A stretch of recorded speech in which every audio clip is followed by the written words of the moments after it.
जवळची नाती शेवटपर्यंत टिकवा. प्रियकर प्रेयसी यांनी फक्त टाइमपास करण्यासाठी प्रेम न करता एकमेकांना आयुष्यभर साथ देण्यासाठी कायमचेच प्रेम करा. प्रेमाने जग जिंकता येते. आपण आणि आपली जवळची नातीच प्रेमाने छान प्रकारे जपूया.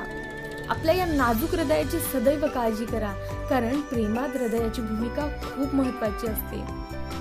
प्रेम त्या प्रत्येक सुंदर व्यक्तीवर, वस्तूवर, फुलावर, निसर्गावर, कशावरही आपल्याला प्रेम करता येते. फक्त ती गोष्ट मलाच मिळाली पाहिजे ही भावना जर स्वतःपासून दूर ठेवली तर ते खरं प्रेम. कोणत्याही नात्यामध्ये प्रेम जपण्याऐवजी त्या व्यक्तीचं मन जपा. प्रेम आपोआपच जपलं जाईल आणि कायमस्वरूपी प्रेम तुमच्या मनामध्ये साठवून राहील. धन्यवाद मित्रांनो. आजचा व्हिडिओ कसा वाटला मला कमेंट करून नक्की कळवा. व्हिडिओ जर आवडला असेल तर लाईक करा, शेअर करा, सबस्क्राईब करा आणि हो, बेल आयकॉनला क्लिक करायचं विसरू नका.